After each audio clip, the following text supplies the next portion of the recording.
saw DC. This is a mission of American Airlines CEO Robert Reagan.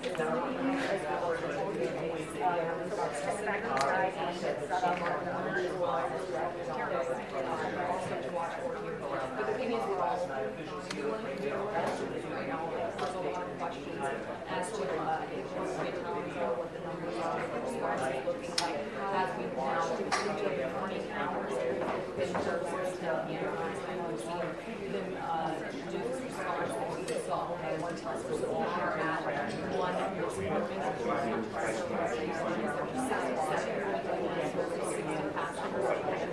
on that passenger plane. Since we're looking at that military aircraft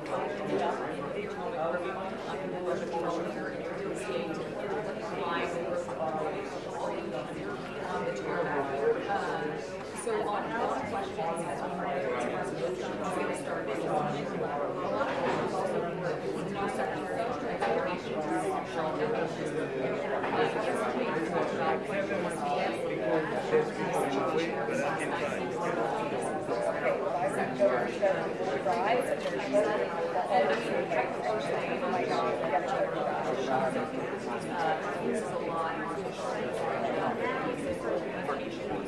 Okay, I got it. A lot of questions.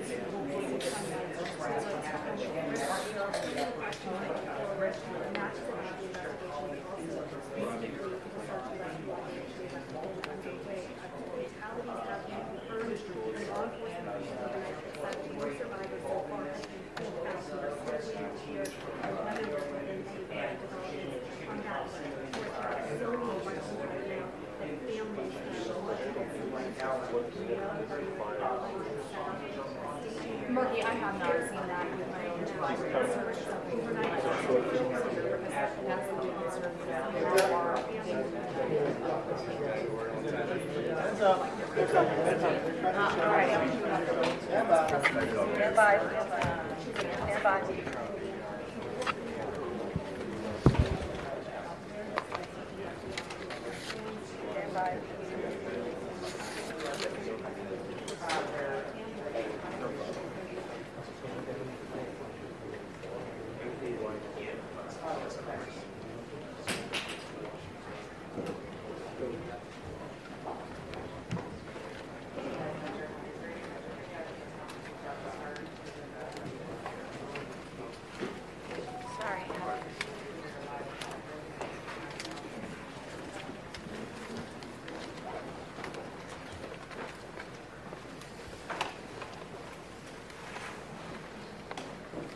Good morning. I'm Muriel Bowser. I'm the Mayor of Washington, D.C. We are here at Reagan National Airport to provide an update on the tragic events of last night. I'm joined by U.S. Transportation Secretary Sean Duffy, D.C. Fire and EMS Chief John Donnelly, American Airlines CEO Robert Eisen, the MWA, the Metropolitan Washington Airports Authority CEO Jack Carter, United States Senator Mark Warner, United States Senator Tim Kaine, U.S. Representative Don Beyer, as well as the Chief of the Metropolitan Police Department, Pamela Smith. And we are joined by first responders from across the Metropolitan Washington region. I speak for all of us when I say, and certainly all Washingtonians, how very sad we are for American Airlines, for the United States Department of Defense, and for all Americans for the loss of life that happened with the collision of these aircrafts. We know that includes families from across our region as well as in Kansas and across the country. This morning we all share in a profound sense of grief. I do want to thank the first responders who acted quickly last night, who ran towards danger, went into a very frigid river, and have worked throughout the night. Chief Donnelly reported in last night's briefing that we have a strong mutual aid agreement in our region, and those teams have worked together throughout the night in really tough and heartbreaking conditions. And we should all thank them for their heroic efforts. So we'll have several updates today. I'm first going to turn to the Secretary of Transportation, Sean Duffy, and then you will hear directly from Chief John Donnelly with the situation update. Thank you, Mayor. Again, Sean Duffy here, Secretary of Transportation. We wish we were gathering for different purposes today. Just want to let you know that the Department of Transportation, the FAA, along with the White House, President Trump, local, state, and federal partners, all working together on this incident in unison. I couldn't be prouder of this team that's been assembled, working tirelessly. Mayor, I want to thank you specifically for your work. A few details I'd like to give all of you, and some of you reported this, but last night, if you live in the DC area, you would know that this was a clear night last night. The helicopter was in a standard pattern. If you live in the DC area, you'll see helicopters up and down the river. This flight pattern is seen oftentimes when you live in DC. This was a standard flight pattern last night as well. The American Airlines flight coming into land was in a standard flight pattern as it was coming into DCA. So this was not unusual with a military aircraft flying the river and aircraft landing at DCA. And again, if you live in the area, you will see that frequently with those two aircraft working together. As many of you reported, we have located the two aircrafts. The fuselage of the American Airlines plane was inverted. It's been located in 3 different sections. It's in about waist-deep water, so that recovery is going to go on today as that recovery takes place of the fuselage of the aircraft. NTSB is going to start to analyze that aircraft, partner with the FAA with all the information we have to get the best results possible for the American people. I would just say that safety is our expectation. Everyone who flies in American skies expects that we fly safely, that when you depart an airport, you get to your destination. That did happen last night. And I know that President Trump, his administration, the FAA, the DOT, we will not rest until we have answers for the families and for the flying public. You should be assured that when you fly, you're safe. Thank you.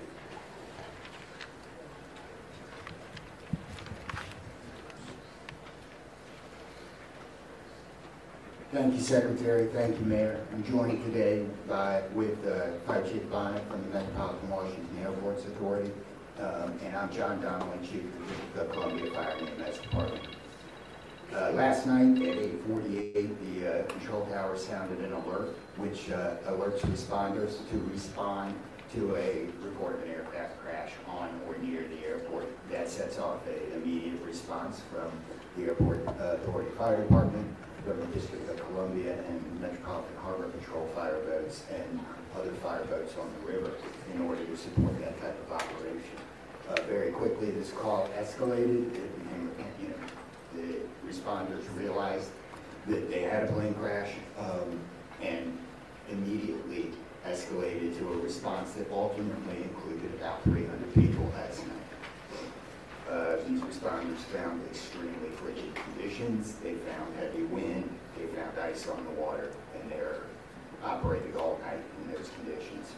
I'd like to take a moment to acknowledge the agencies that responded in addition to DC Fire and EMS and Metropolitan Washington Airports Authority, Montgomery County Fire Department, the Prince George's County Fire Department, the Charles County Fire Department, the Baltimore County Police Department, the Anne Arundel County Fire Department, the Alexandria Fire Department, the Arlington County Fire Department, the Fairfax Fire Department, the Prince William Fire Department, the Baltimore City Police Department, the Maryland State Police, the Maryland Natural Resources Police, the Department of Defense, the Joint Base in Bowling Fire Department and the staff there, the U.S. Army, the U.S. Coast Guard, the United States Park Police, the Metropolitan Police Department, the FBI, and the NTSB. Despite all those efforts, we are now at a point where we are switching from a rescue operation to a recovery operation. At this point, we don't believe there are any survivors from this accident. And we have recovered 27 people from the plane and 1 from the helicopter. The District Office of the Medical Examiner has a lead on reuniting these bodies and these people with their loved ones, and we will continue to work to find all the bodies and collect them and reunite them with their loved ones. We should also acknowledge that the Virginia Medical Examiner and the Army Medical Examiner are involved in this operation and a very important part of getting people identified. So.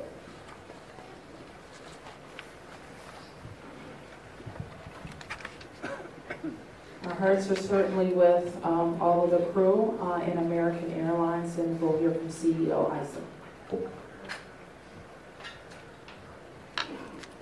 Thank you, Mayor. Good morning. I'm Robert Eisen, the CEO of American Airlines. I want to express my sincere condolences for the accident that happened at DC last night. We're absolutely heartbroken for the family and loved ones of the passengers and crew members, and also for those that were on the military aircraft. Our focus right now is doing everything that we can to support all of those involved and also the PSA Airlines team. This is devastating. It's, all hurting incredibly. We urge any family and friends looking for information about their loved ones to call our designated helpline, and that's at 1-800-679-8215. 1-800-679-8215. And here's what I can share at this early stage. American Eagle Flight 5342, operated by PSA Airlines, traveling from Wichita, Kansas to Reagan National Airport, was involved in an accident just before 9 p.m. local time on final approach into Reagan National. It collided with a military aircraft on an otherwise normal approach. And at this time, we don't know why the military aircraft came into the path of the PSA aircraft. Flight 5342, a CRJ 700, was under the command of 4 crew members. They carried 60 passengers, as you know, for a total of 64 people on board. In addition to local resources already here in DC, American Airlines has activated our care team, and that's a group of specialists that are trained to support these types of responses. These team members are on site or arriving soon. And additionally, we have members of our GO team that are on ground here in DC, and they're being deployed with resources to do everything that we can to take care of the needs of the families and the loved ones of the passengers and crew members. And that is our sole focus. And we're so grateful for the first responders. They've been working through the night, courageous efforts. And we're actively working with local, state, and federal authorities on emergency response efforts and closely coordinating with PSA Airlines as they cooperate fully with the NTSB on the investigation. I know that there are many questions. At this early stage, I just won't be able to answer many, but we'll provide additional information as it comes. Thank you. I want to introduce the Metropolitan Washington Airports Authority CEO, Jack Potter. The authority manages Reagan Washington National and Dulles International. Good morning and thank you, Mayor. First, let me begin by expressing our condolences for all the victims of this flight and for their families. There's a lot of grieving going on, and so we're very sympathetic to that. I want to echo what was said about the first responders. When there's a problem in this area, everybody drops everything and they rush to wherever the problem is. So I want to thank the chief, the entire team from Washington, D.C., but just as important, the list of folks that the chief described, federal authorities have been here en masse, and so a lot of effort was brought to bear. Unfortunately, we weren't able to rescue anyone, but we are in the recovery mode right now, and I just want to, last night I expressed the fact that we hope to open at 11 o'clock today, and that is still the case. We're going to open the airport at 11 o'clock. And again, condolences to the families, and thanks to the many, many who are still out there working very, very hard to complete this recovery. Thank you, ma'am. I do want to acknowledge that the Virginia Transportation Secretary is here, in addition to the Alexandria Mayor, and I will like to ask members of the Virginia congressional delegation to the podium next. U.S. Senator Mark Warner, followed by Tim Kaine and Representative Don Beyer. Thank you, Mayor. I want to join with everyone else and express my condolences for the victims. For folks who don't live in the DMV, we are made up of a lot of jurisdictions. Reagan Airport's in Virginia. Across the river we have Maryland, obviously the district, but as been indicated by the chief, when tragedy happens, all those distinctions between the various jurisdictions and our federal partners all disappear. And I want to again thank all the first responders. On a personal note, I'll just add that literally I now know I was coming back from the district from a dinner to my home in Old Town Alexandria. And while I did not see the collision, I wondered, I'd never seen this many red lights streaming towards the airport and across the river in Maryland about this time. My phone started blowing up and I realized that this accident had taken place. There'll be a time to figure out. I know NTSB will have a briefing later in the day. But to the victims, our condolences. To the first responders, our thanks. Sorrow, thanks, and questions. So sorrow, as all have expressed, to the crew, to the passengers, to the soldiers, to their families, to their friends, to their loved ones, to people who are still trying to get information and unsure whether their loved ones have been lost. We offer our profound condolences to them and our sorrow for this tragedy.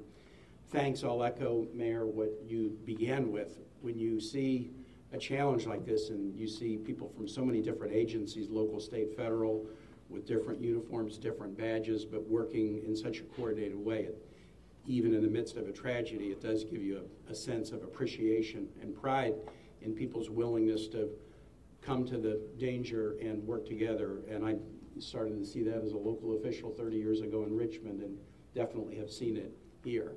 And then finally, questions. There are going to be a lot of questions, obviously, a lot of questions. And that's what the NTSB's job is to be an independent investigator of incidents like this. And they are here. We were in dialogue with them earlier today. They've been here since they got the alert, and they will be doing the work and playing lead in answering the many questions that we have. And that's as it should be. It's not a time to speculate. It's a time to investigate and get answers to the questions we need, and I have confidence that will be done. Thank you.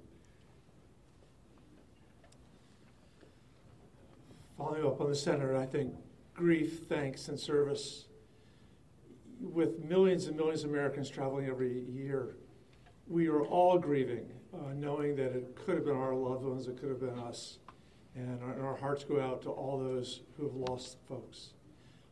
In a most partisan place also, I'm really thankful that Democrats and Republicans, people from all over, have come together to try to make sure that people are served. As the local representative, I want the families to know that our office is available to serve you in any way we possibly can through this time of grief and transition and loss. And then also just note that we're deeply grateful for the people who risked their lives last night on a moment's notice and spent the whole night on the river in the ice and the wind, serving us. And then finally, as Senator Warner noted, after the NTSB investigation, we've got to make sure that at the federal level and with the support of Virginia, Maryland, D.C., we're doing everything we can to make sure this does not happen again.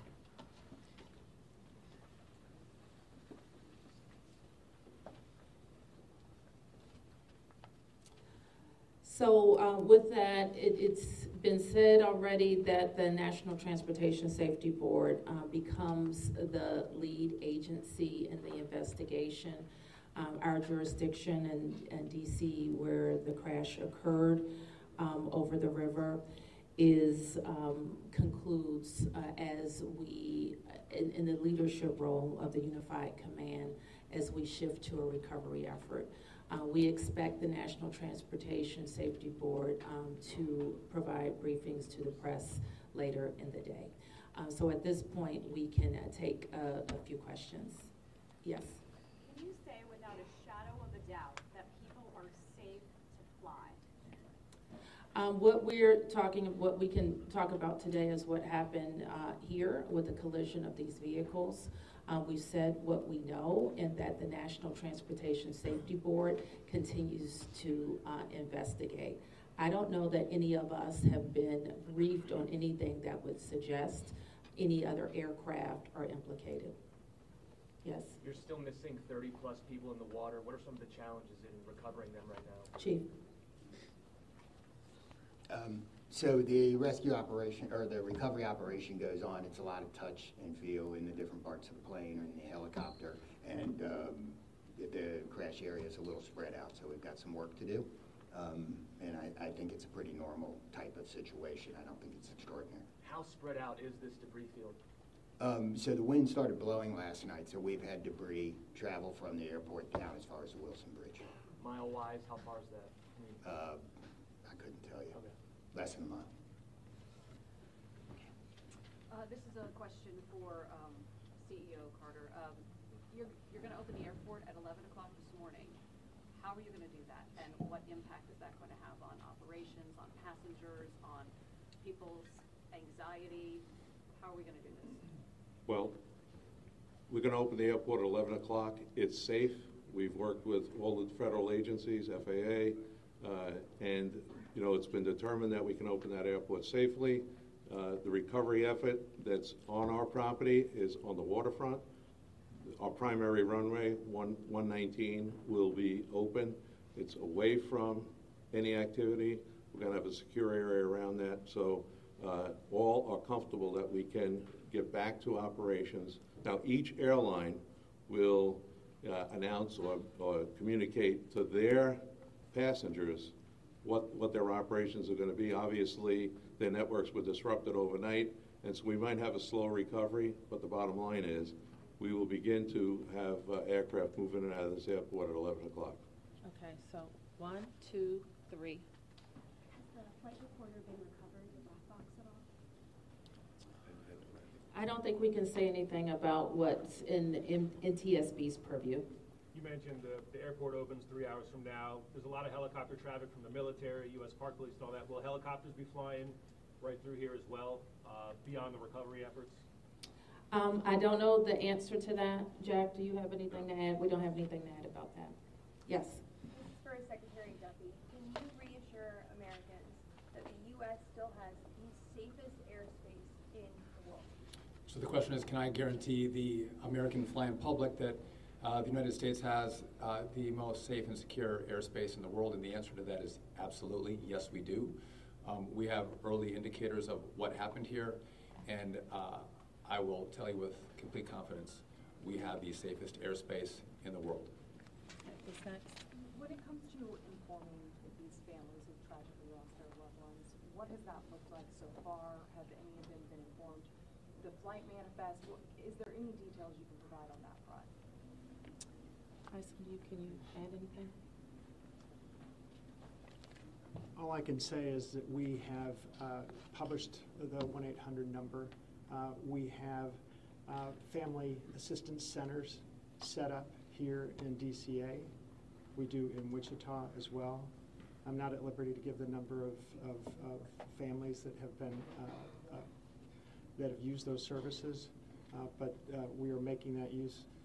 We have over 100 team members that are either here or on their way that are specially trained to work with family members, handle travel arrangements, hotel arrangements, incidentals, to make sure that we're taking care of people in any way that they can, as you know, as our teams are hurting and suffering, as our passengers and their families need assistance. We're doing everything we can. I don't have any more information on that right now. Mayor? Next. Chief Donnelly, can I ask you to describe the next phase of the investigation? How confident are you that you'll be able to recover all 67 of these bodies? And can you speak to some of the debris that's also being pulled out of the river? We understand there are some suitcases, some other things that have been pulled out from the river. And I would like to ask anyone here, perhaps the Transportation Secretary or Mr. Eisen, if we know anything about these victims, age ranges, nationalities, anything of that nature. So the next phase of this operation is going to be led by the NTSB. All of us are working together, though, to search the area and to find the victims. I'm confident that we will do that, and that will take us a little bit of time, though. It may involve some more equipment. As far as the things being collected, I don't have personal knowledge. I know that we have been collecting debris that you would expect to see from a plane. Okay, anything about the victims? So the question is about the victims. The NTSB is going to lead that portion of the contact with the victims. I believe American is going to be involved with that as well, and so will the FAA and the Department of Transportation. Secretary Duffy? We're going to take some questions over here. 1, 2, 3, 4. First, Secretary Duffy, the flight path that the helicopter was on, is that a common flight path, and is it normal for helicopters to get clearance to cut across busy approach paths?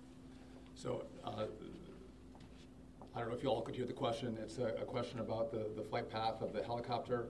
I don't want to go into too much detail about the information we have from the FAA, but obviously it is not standard to have aircraft collide. I want to be clear on that.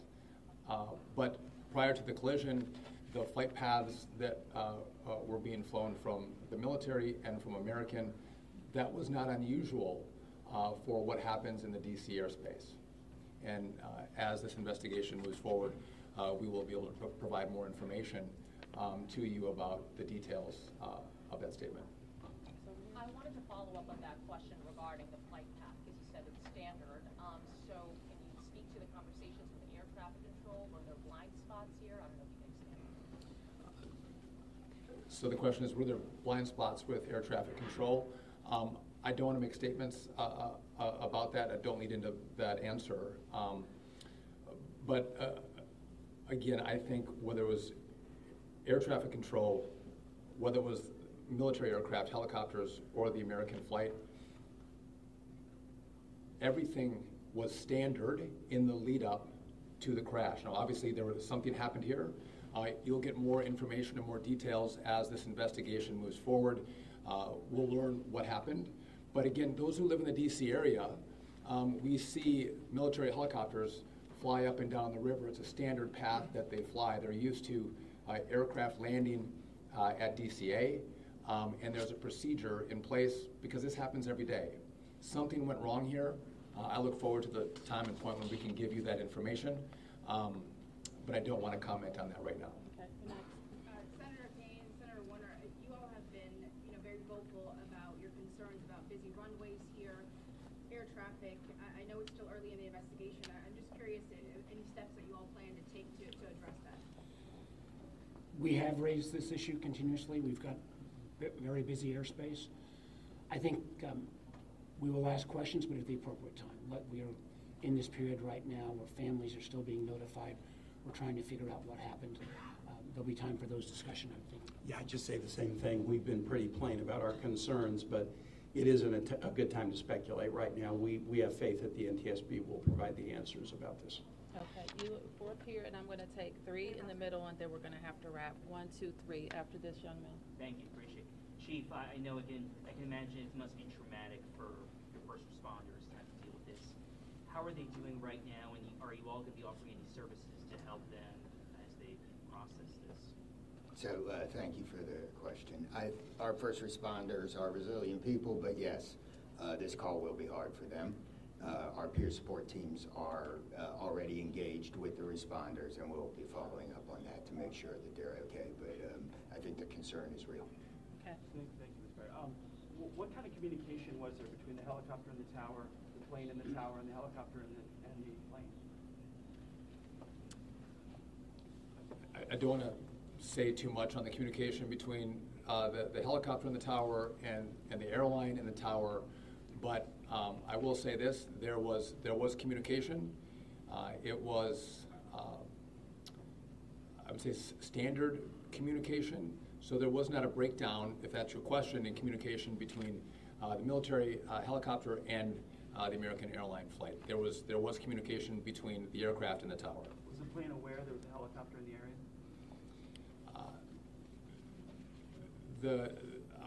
I would say the helicopter was aware that there was a plane in the area.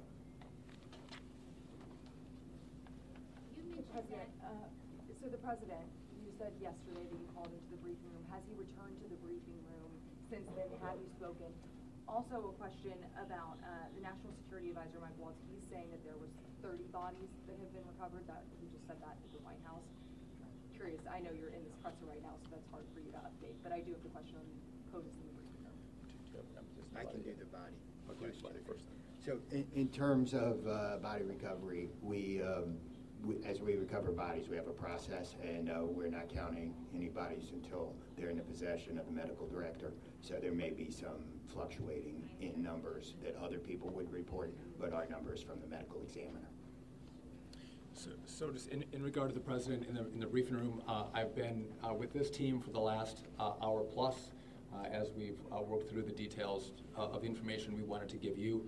But it is my understanding that either this morning he was going to be in the Situation Room, or the Situation Room is obviously briefing the president. He has been kept in full appraisal of what is taking place. Okay, last to you, and you ma'am, first. You mentioned that the aircraft were on a standard flight pattern. Just curious, when the airport opens at 11 today, will planes be on that flight pattern again, or are they being directed to fly a different way to land? Jack, do you want to? Okay. Well, I mean,